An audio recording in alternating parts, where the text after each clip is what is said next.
जय माता दी। आज मैं तुम लोगों के ऐसे पंडित और गुरु की कहानी सुनाने जा रही हूँ कि सुन करके धन्य हो जाओगे। एक पंडित जी थे। पंडित जी बहुत ही गरीब थे। रोज पूजा कथा सुनाते थे, सुना करके कुछ कमाते खाते लेकर के आते थे। पंडित पंडितानी बहुत खुश रहते थे। उनके एक ही लड़का था। लड़का बहुत ही उदंड स्वभाव का था, पढ़ता लिखता था नहीं। पंडित जी सोचते थे कि मेरे बाद इसका क्या होगा। पंडितानी कहती थी बड़ा हो जाएगा तो समझदार हो जाएगा, इसलिए कुछ मत बोला करो, धीरे धीरे इसके भी समझ आ जाएगी तो थोड़ा बहुत पूजा कथा करके ले आया करेगा। तो भाई पंडित जी भी उदास मन से सोचते थे, हाँ सही कह रही हो, ऐसे ही चलता रहेगा। जिसके नसीब में ज्यादा सुख नहीं रहता उसके बच्चे ऐसे ही होते हैं। सोच करके दुखी मन से पंडित अपना रोज जाते थे, कथा पूजा सुनाते थे। ऐसे धीरे धीरे खर्चा चलता रहता था। पंडितानी और पंडित बहुत खुश रहते थे उतने से ही। और बेटा भी अपना खाता पीता खुश रहता था, उसे किसी चीज की चिंता नहीं थी। एक दिन अचानक पंडित जी का देहांत हो गया और पंडितानी विधवा हो गई और बेटा बिना पिता के हो गया। अब धीरे धीरे बेटा बड़ा होने लगा। कुछ दिन तो था, थोड़ा बहुत मांगे बचाए, जो बचा था पंडित जी के कमाने खाने से खाते पीते रहे माँ बेटा। धीरे धीरे दिन बीतता गया, बहुत गरीबी आ गई। बेटा कुछ करता था नहीं, दिन भर पड़े पड़े खाता था और घूमता था। माँ कहती थी बेटा कुछ कमाओ, लेकिन बेटा मानता ही नहीं था। कहीं कथा पूजा करके कुछ तो ले आओ, दोनों मिलकर के माँ बेटे अच्छे से जिंदगी पार होगी। लेकिन बेटा कुछ भी ना करता था, चुपचाप पड़ा रहता था। ऐसे ऐसे धीरे धीरे दिन बीतने लगा, खाने को लाले पड़ गए। घर में एक भी दाना नहीं था। माँ रो रही थी कि क्या बना करके तुम्हें दूं, कैसे खिलाऊं, तुम्हें कैसे पालूं। लेकिन बेटा उसके कान में जू नहीं रेंगती थी। सोचता था मैं क्या करूं, कैसे रहूं। लेकिन जब भूख और बेबसी ने लाचार कर दिया, तब एक दिन सोचने लगा कि ऐसे तो नहीं काम चलेगा। मैं क्या करूं कि ज्यादा पैसे कमा लूं। दिमाग लगाया, आखिर था तो पंडित का ही लड़का, दिमाग लगाया। रात में ही सोच लिया, नदी किनारे, जो गांव में नदी किनारे पीपल का पेड़ है, उसी के नीचे मैं जा करके महादेव रूप में बैठूंगा। यही सोच करके वो सो गया और सुबह 3 बजे उठा, पूरे कपड़े लत्ते उतार दिया। 3 साढ़े 3 बजे रात में ही उठ करके गया। 4 बजे तक लेट गया उसी पीपल के पेड़ के नीचे, बिना वस्त्र के बेवस्त्र होकर के लेट गया। अब लोग जब उस साइड में जाने लगे लैट्रिन के लिए, देखते हैं लैट्रिन मंजन, नहाना धोना, गांव के लोग वहीं जाते थे, नदी किनारे पानी भर भर के लाते थे और उसी साइड में जाते जी गए। देखते हैं कि पंडित का बेटा बिना वस्त्रों के ही पीपल के पेड़ के नीचे लेटा हुआ है। बोले भाई ऐसे तू क्यों लेटा हुआ है, यहाँ सभी लोग आ जा रहे हैं। बोला भोले बाबा, मैं भोलेनाथ हूँ, भोले बाबा का भक्त, स्वयं भोलेनाथ आ गया हूँ। मेरे ऊपर जो एक लोटा जल चढ़ाएगा उसकी सभी मनोकामना पूरी होगी। इतना कह करके तथास्तु कहने लगा। इतना सुन करके गांव वाले एकदम खुश हो गए और तुरंत नहा धो करके लोटे में जल भर भर के ले आए और उसके ऊपर चढ़ाने लगे। भगवान की कृपा हुई, कुछ लोगों की मनोकामना पूरी हुई और उसकी ख्याति दूर दूर तक फैल गई। लोग उसके दर्शन को आने लगे और वहाँ भीड़ लगने लगी श्रद्धालुओं की। कोई फल मेवा मिष्ठान सब चढ़ाने लगे। अब तो बाबा भाई खाने पीने लगे, दूध दही सब कुछ बाबा खाने पीने लगे। उतना स्थान ही बन गया एकदम भोले बाबा के नाम पर। वो पीपल के पेड़ वाले बाबा कहलाने लगे। भैया अब अब तो बाबा के धीरे धीरे बहुत दूर तक ख्यात फैल गई। माँ बेटे वहीं पर घर बन गया। माँ जो है अपने महल में ही रहती थी, लेकिन वहाँ भी आने जाने लगी दर्शन के लिए।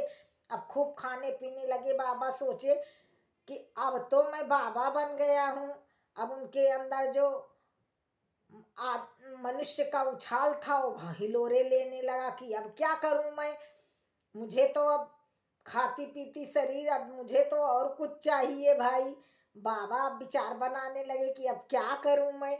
उन्होंने फिर से ऐलान किया कि भोले बाबा ने आज कहा है कि औरतें सोमवार को जब आएंगी जल चढ़ाएंगे और पूजा करवाएंगी, बाझ औरतों को बच्चा दूंगा मैं, जिसके बच्चा नहीं होगा उसको बच्चा दूंगा और पूजा करवाएंगी तो उनको सफल बनाऊंगा, उनको सब सुख सुविधा दूंगा। औरतें आने लगी, जल चढ़ी करने लगी और सोमवार के दिन बाबा बहुत बड़ा यज्ञ करते थे और उस यज्ञ में अंदर औरतों को ले जा करके हवन करते थे। अब कोई नहीं जानता था कि बंद कमरे में क्या कर रहे हैं बाबा। अब औरतें ही जान पाती थी, लेकिन अब वो बताएं कैसे, उन्हें शर्म लगती थी बताने में और बाबा अपना काम पूरा कर लेता था। भगवान की कृपा बरस रही थी। दो एक औरतों को जो बांझ थी उनके आदमी अपने आप को नहीं दिखाए होंगे, इसलिए बाबा के पुरुषार्थ से उनको बच्चे हो गए। बाबा की अब दूर दूर तक ख्यात फैलने लगी कि अरे बाबा जिसके बच्चे नहीं रहते उसको बच्चे भी दे देता है। अब दूर दूर से औरतें आने लगी और भीड़ लगने लगी, बहुत बड़ा मेला लगने लगा। ऐसे ऐसे दिन बीतने लगा। एक दिन उस गांव के जो प्रधान थे उनके घर बहुत बड़ी पूजा थी। उन्होंने कहा बाबा एक बार मेरे घर चल करके मेरे घर को अपने पैरों से के नीचे दबा करके मेरे घर आंगन को एकदम शुद्ध कर दो। बाबा खुश हो गए, बोले चलो बच्चा ठीक है, मैं आऊँगा तुम्हारे घर, जरूर आऊँगा, तुमने निमंत्रण दिया है तो मैं यज्ञ में जरूर आऊँगा। इतना कह करके बाबा उनके घर पहुँच जाते हैं। जब जाते हैं बाबा तो उनकी कुंवारी लड़की रहती है, 14-15 साल की लड़की रहती है। वो पढ़ के उसी समय आती है स्कूल से और जैसे ही आती है वैसे ही प्रधान जी कहते हैं बाबा के चरण छुओ, गुरु महाराज के पैर छुओ। बेटी पैर छूती है, बाबा उसको पकड़ लेते हैं, उठा लेते हैं और बोलते हैं खुश रहो बेटा, लेकिन तुम्हारे ऊपर जिंद का साया है और सोमवार को आ जाना, मैं तुम्हारा जिंद उतार दूंगा। इतना कहते हैं। इसकी तबीयत नहीं सही रहती है, बच्चों की तो तबीयत थोड़ी बहुत तो खराब हो ही जाती है, लेकिन प्रधान जी सोचते हैं हाँ सही बात, इसकी तबीयत थोड़ी बहुत खराब हो जाती है, इसको मैं सोमवार को लेकर के आऊँगा। प्रधान और प्रधानी दोनों लेकर के अपनी बेटी को जाते हैं। सोमवार के दिन पूजा करवाते हैं और बाबा पूजा करता है बंद कमरे में।